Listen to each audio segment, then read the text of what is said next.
Au nom du Père et du Fils et du Saint-Esprit. Amen. Que la paix et la joie du Christ ressuscité soient toujours avec nous tous.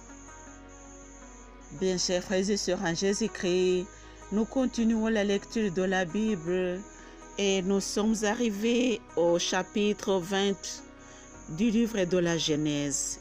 C'est Abraham dans le sud, Abraham et Abimelech. Que la paix du Christ soit toujours avec nous tous. Mes chers frères et sœurs en Jésus-Christ, je suis Marie-Louise Oumoumalalongo.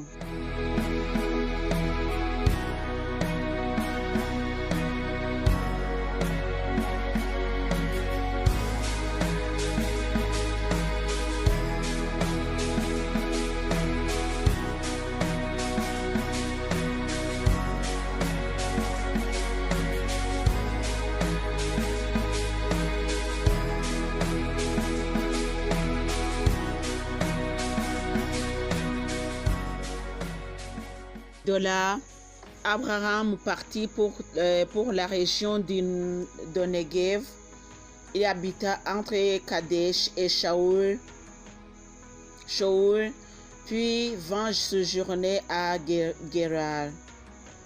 Abraham dit de sa femme Sarah, c'est ma sœur, et Abimelech, roi de Guérar, le fit enlever. Mais Dieu vint trouver Abimelech en songe pendant la nuit et lui dit, tu vas mourir à cause de la femme que tu as enlevée, car elle appartient à son mari. Abimelech, qui ne s'était pas encore approché d'elle, s'écria, mon Seigneur, ferais-tu périr une nation? Mon Seigneur, ferais-tu périr une nation même si elle est juste? N'est-ce pas lui qui m'a dit, c'est ma sœur? Elle disait elle-même, c'est mon frère. J'ai agi avec un cœur intègre et des mains innocentes. Dieu lui répondit en songe. Moi aussi, je sais que tu as agi avec un cœur intègre et c'est encore moi qui t'ai retenu de pécher contre moi. C'est pourquoi je ne t'ai pas laissé toucher. Je ne t'ai pas laissé la toucher. Rends maintenant à cet homme et sa femme, car c'est un prophète qui intercédera en ta faveur pour que tu vives. Si tu ne la rends pas, sache qu'il te faudra mourir, toi et tous les tiens. Abimelech se leva de bon matin, convoqua tous ses serviteurs et les mit au courant de toute cette affaire. Ces gens eurent grand peur. Puis Abimelech convoqua Abraham et lui dit, que nous as-tu fait? En quoi ai-je péché contre toi pour que tu nous aies exposé, moi et mon royaume, à un si grave péché? Tu as agi avec moi comme on n'agit pas. Abimelech reprit, qu'avais-tu envie en faisant cela? Abraham répondit, je m'étais dit, il n'y a pas la moindre crainte de Dieu. Dans ce lieu, ils me tueront à cause de ma femme. D'ailleurs, elle est vraiment ma sœur, fille de mon père, sans être fille de ma mère, et elle est devenue ma femme. Lorsque la divinité me fit errer loin de maison de mon père, je dis à Sarah, fais-moi l'amitié de dire partout où nous irons, c'est mon frère. Abimelech prit du petit et du gros bétail des serviteurs et des servantes. Il les donna à Abraham, lui rendit sa femme Sarah et dit: Voici devant toi mon pays, habite où bon te semble. Puis il dit à Sarah: Voici que je donne 1000 cycles d'argent à ton frère. Ce sera pour moi un voile aux yeux de tous les compagnons, et vis-à-vis de tout, tu seras réhabilité. Abraham intercéda auprès de Dieu, et Dieu guérit Abimelech, sa femme et ses servantes qui eurent des enfants. En effet, le Seigneur avait rendu stériles toutes les femmes de la maison d'Abimelech à cause de Sarah, la femme d'Abraham. Tel est la fin du chapitre 20. Nous allons continuer avec le chapitre 21.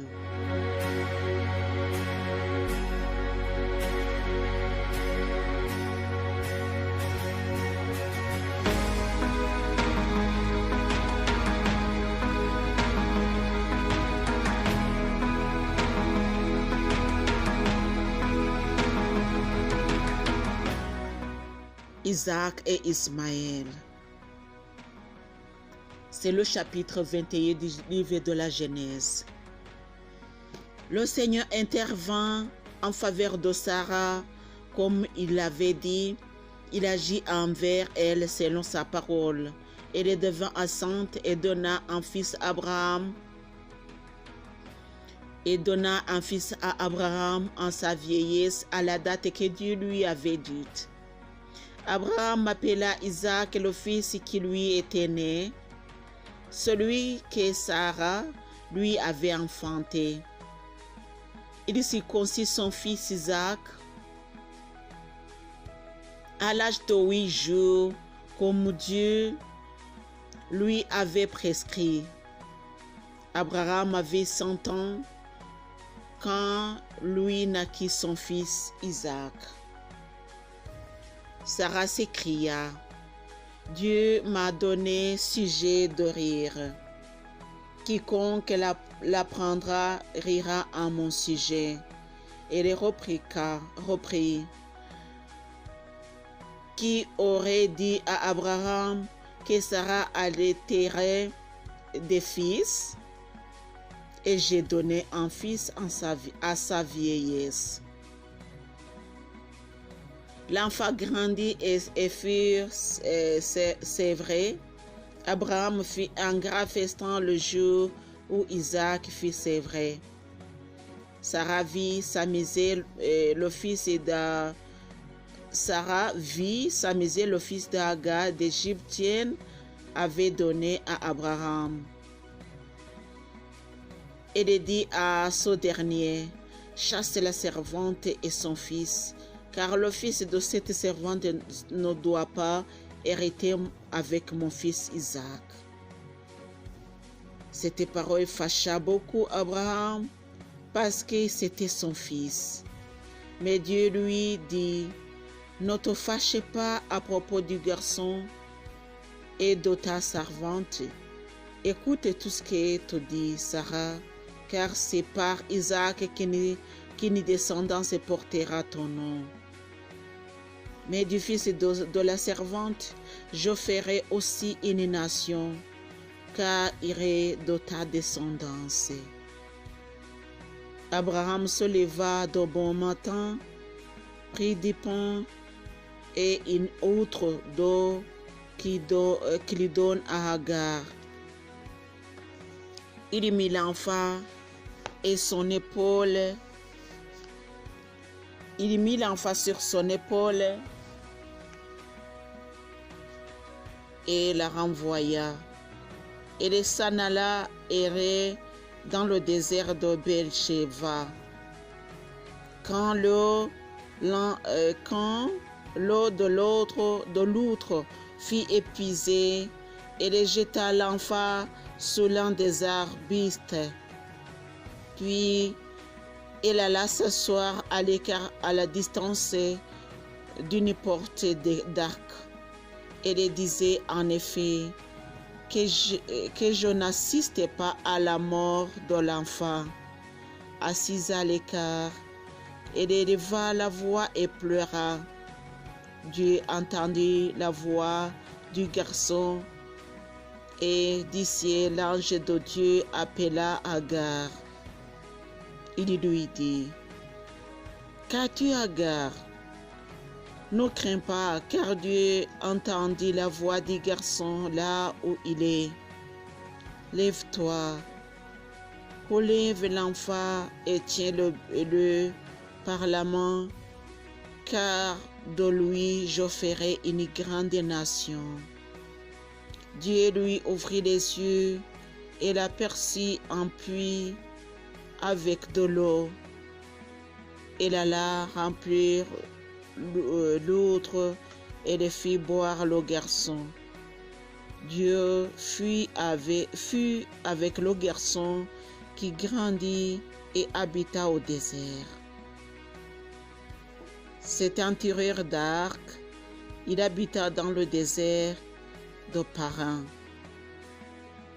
Et sa mère lui fit épouser une femme du pays d'Égypte. L'alliance à Béersheba. Or, en ce temps-là, Abimelech avec Picol, le chef de son armée, dit à Abraham: Dieu est avec toi en tout ce que tu fais. Jure-moi par Dieu, ici et maintenant, de ne trahir ni moi, ni ma lignée, ni ma postérité. Tu agiras envers moi et le pays où tu séjournes avec la même amitié dont j'ai usé envers toi. Abraham répondit: Je le jure. Abraham porta plainte devant Abimelech au sujet du puits que les serviteurs de ce dernier avaient accaparé. Abimelech s'écria: Je ne sais qui a fait cette chose. Tu ne m'avais pas même informé, et moi-même je n'en ai entendu parler qu'aujourd'hui.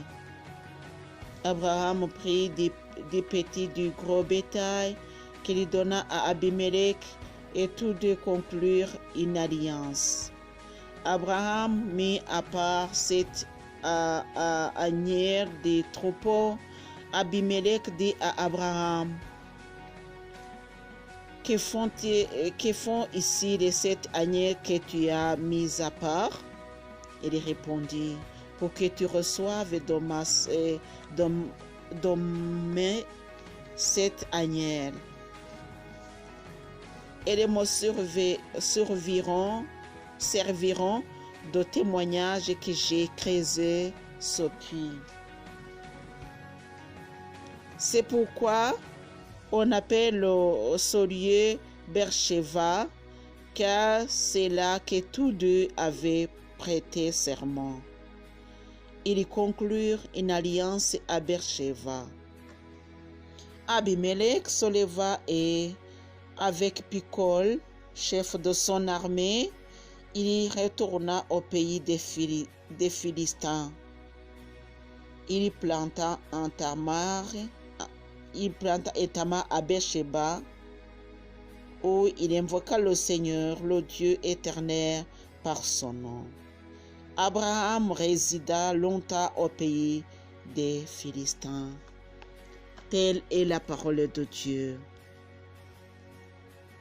Mes chers frères et sœurs en Jésus-Christ, aujourd'hui, ce fut la parole qui nous est préparée. C'est le chapitre 20 et le chapitre 21 du livre de la Genèse. Nous voyons Agar, nous voyons beaucoup, mais la parole qui nous a marqué, surtout que je vais faire commentaire avec, c'est la parole de Agar. Comment elle s'est enfuie dans le désert, comment elle a perdu espoir et comment l'ange de Dieu est venu sur elle. Parce que l'ange de Dieu, parce que Dieu voyait l'innocence de l'enfant, l'innocence de sa mère. Pas parce qu'elle est servante qu'elle va souffrir, non. Parce qu'elle est petite et qu'elle va souffrir, non. Lui, elle a reçu aussi la promesse de Dieu et son enfant est devenu une grande nation. Une grande nation, puisqu'il était descendant d'Abraham. Ce qui nous dit que malgré tout ce qu'on nous dit de nous, Dieu nous a préparé le chemin qui nous mènera vers lui. Alléluia. Peu importe les circonstances, peu importe ce qu'on dit de nous, peu importe ce qui nous chasse de le Seigneur est toujours miséricordieux et a pitié de nous. Mes chers frères et sœurs en Jésus-Christ, continuons à méditer sur ce que Dieu fait pour nous, surtout si nous sommes comme Agar et son enfant. Sachons que Dieu nous aime, sachons que Dieu nous voit. Que le Seigneur Jésus nous bénisse, au nom du Père et du Fils et du Saint-Esprit. Amen.